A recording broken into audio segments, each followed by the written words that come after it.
Bonjour mesdames, bonjour mesdemoiselles, bonjour messieurs, auditrices et auditeurs de la VDC, bonjour. Voici la lecture de la revue de presse de la VDC de ce vendredi 3 novembre 2017 au micro Don Kayembe depuis New York City. Sur le plan politique, ceux nés en difficulté, tous attendent le calendrier électoral. Sur le plan socio-économique, selon l'ONG Centre Carter, la gestion opaque des entreprises minières, surtout de la Gécamine, qui fait perdre des millions de dollars au trésor public de la RDC. Et nous parlerons aussi de l'appel à la vigilance aux Congolais vivant en Afrique du Sud. Commençons par la politique. Le phare titre. Pour la première fois, l'Union africaine se montre ferme devant Nanga. Quelques jours après le passage de l'émissaire du président Donald Trump à Kinshasa, le président de la CENI, Corneille Nangaa, s'est envolé pour Addis Abeba où il a rencontré le président de la Commission de l'Union africaine, le Tchadien Moussa Faki Mahama. Les observateurs de la crise congolaise espéraient le voir présenter des propositions qui seraient une synthèse de la position qui était jusque-là la sienne et celle exprimée par l'ambassadrice américaine Nikki Haley, sans oublier les propositions de l'opposition congolaise dans sa diversité. Quels sont ces défis toujours insurmontables ?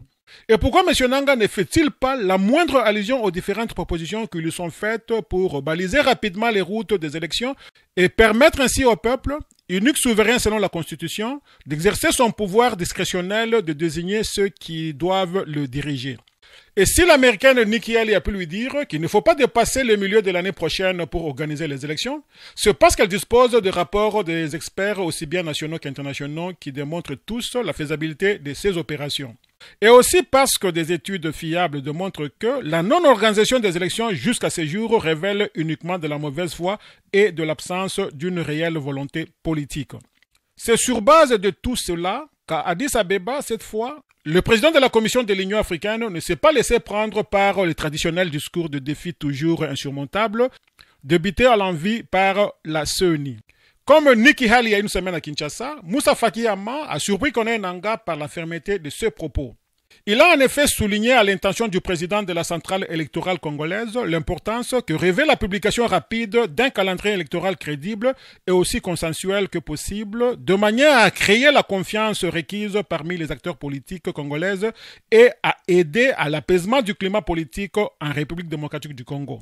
Habituée à jouer l'Afrique contre les partenaires occidentaux, la partie congolaise se trouve désormais dans une situation inhabituelle où tout le monde, sans exception, veut des élections dans le délai le plus bref pour non seulement rassurer les Congolais excédés, mais aussi la sous-région, l'Afrique et le monde entier. Corneille Nangaa va-t-il enfin saisir le message ou continuera-t-il, comme il le fait si maladroitement jusqu'ici, d'endosser les habits d'un élément de blocage, à lui de choisir faire remarquer le quotidien? Le potentiel titre « Calendrier électoral, rendez-vous manqué ». Rentré depuis jeudi à Kinshasa, Corneille Nangaa devrait publier incessamment le calendrier électoral.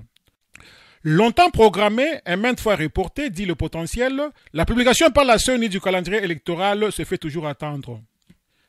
À la CENI, des déclarations se succèdent. La toute dernière est celle de son vice-président, Norbert Basengezi, qui a annoncé la publication d'un calendrier électoral au courant de cette semaine. Mercredi dernier, la CENI est allée à la rencontre du Conseil national de suivi de l'accord du 31 décembre CENSA et du gouvernement. Des options ont été levées, indiquent des sources internes de la CENI. De l'avis du vice-président de la CENI, tout serait déjà ficelé. À ce titre, la publication du calendrier électoral, dit-on à la CENI, ne serait donc qu'une question de jours, voire d'heures. À en croire Norbert Basengezi, tout devait être bouclé avec le retour depuis hier jeudi à Kinshasa du président de la CENI, Corneille Nangaa, rapporte le confrère. Au terme de la rencontre dite tripartite à Kananga, la CENI, toujours la même, avait annoncé l'imminence d'un calendrier électoral. Revenu à Kinshasa, rien n'est venu concrétiser l'annonce. Apparemment, la CENI est dans l'embarras. Tiraillée entre les exigences d'un calendrier crédible et concis de la part de la communauté internationale, et les calculs de la majorité au pouvoir qui pense pousser le plus loin possible les élections pour prolonger davantage le bail de son autorité morale à la tête du pays, conclut le potentiel. AFP titre. De centaines de millions de dollars de revenus miniers hors du contrôle de l'État en RDC. Un montant évalué à 750 millions de dollars, généré par la production minière entre 2011 et 2014, n'a pu être retracé de manière fiable dans les comptabilités de l'entreprise minière étatique de la République démocratique du Congo, selon un rapport d'une ONG américaine. La générale de carrière de mines, Gécamines, a utilisé sa position privilégiée pour gérer 1,1 milliard de dollars américains à partir des transactions de cuivre et de cobalt entre 2011 et 2014, selon ce rapport de l'ONG Centre Carter publié vendredi, renseigne AFP. Environ 2/3 de ces recettes, soit 750 millions de dollars, ne peuvent pas être retracées de manière fiable dans les registres de l'entreprise, indique l'ONG dans son rapport intitulé « Affaires d'État ».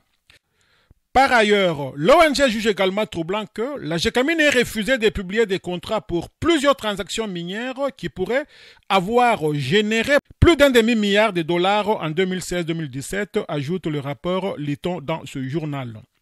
Ces revenus ne sont pas destinés au trésor public et sont largement hors du contrôle public, dénonce l'ONG américaine. Selon le Centre Carter, fondation créée par l'ancien président américain Jimmy Carter pour promouvoir la démocratie et les droits de l'homme dans le monde, cet argent semble avoir été utilisé à d'autres fins.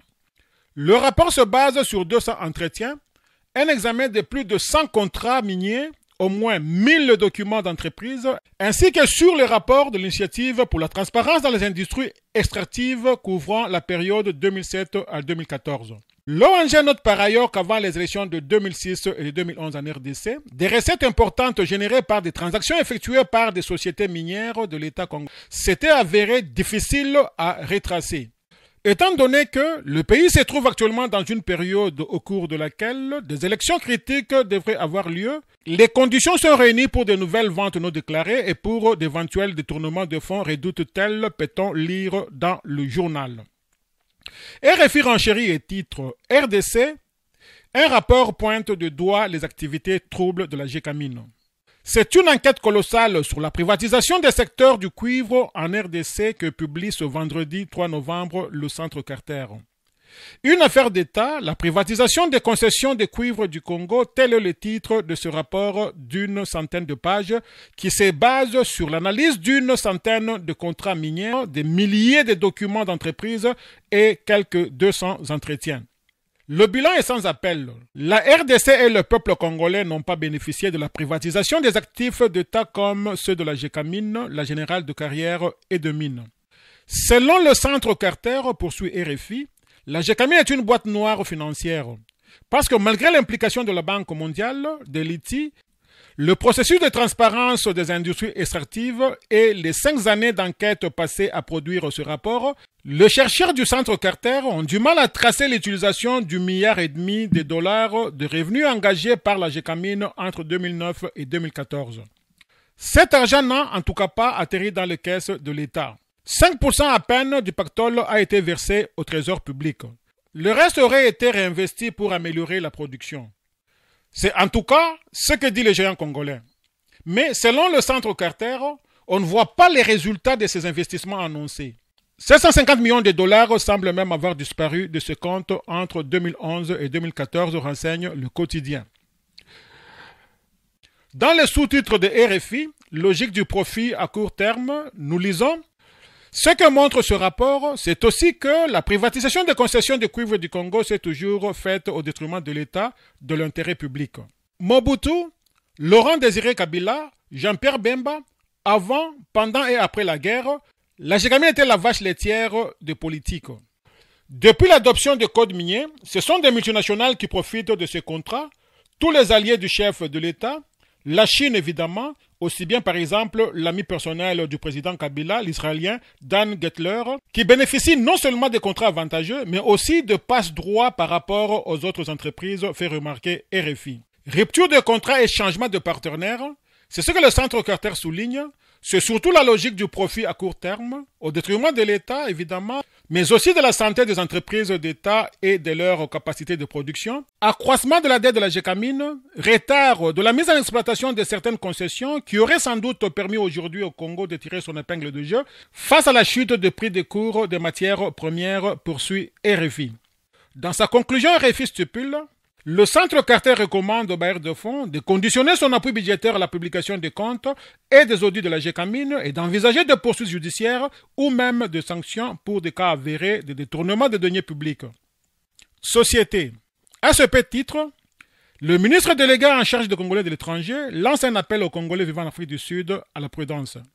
Le ministre délégué en charge des Congolais de l'étranger, Emmanuel Ilunga Kasongo, a appelé les Congolais vivant en Afrique du Sud à la prudence et à rester vigilants pour protéger leur intégrité physique lors des éventuels mouvements de masse et de protestation. Emmanuel Ilunga, qui intervenait à l'issue d'une séance de travail mercredi à Kinshasa avec l'ambassadeur de l'Afrique du Sud en RDC, Abel Souloubane, s'est attardé sur la situation des Congolais vivant dans le pays de Nelson Mandela. Il a invité ses compatriotes travailleurs à la vigilance et ceux qui n'ont pas d'occupation à rester chez soi en cette période de haute tension consécutive aux préparatifs des élections au cours desquelles les antagonistes sont prêts à tout. Il a dit avoir eu une séance de travail avec l'ambassadeur de l'Afrique du Sud au sujet des informations en provenance de ce pays et de la Commission défense et sécurité du Parlement faisant état d'éventuels mouvements de tension en Afrique du Sud, particulièrement à Johannesburg. Nous, en tant que responsables et autorités, poursuit-il, devons prendre des mesures nécessaires pour éviter des difficultés et des souffrances à nos compatriotes. C'est pour cela que j'ai demandé une séance de travail avec l'ambassadeur sud-africain pour examiner ensemble les voies et moyens pour épargner des difficultés supplémentaires à nos compatriotes vivant en Afrique du Sud, a indiqué le ministre délégué en charge des Congolais de l'étranger, rapporte l'ACP. Le Congolais invité à éviter les attroupements. Pour sa part, l'ambassadeur de l'Afrique du Sud a invité les Congolais vivant dans son pays à éviter les attroupements, à s'abstenir des manifestations, car lors de ces dernières, les gens perdent souvent le contrôle et se livrent à des actes condamnables. Nous avons une police capable de maîtriser ce genre de mouvements, mais nous conseillons aux Congolais de s'éloigner de ce genre d'activités, a-t-il souligné en substance, rapporte ACP. Auditrices et auditeurs de la VDC, merci pour votre aimable attention. C'était votre humble serviteur Don Kayembe pour la radio-télévision en ligne La Voix de la démocratie congolaise Panorama d'Afrique depuis New York City. À chacun et à tous, bon week-end.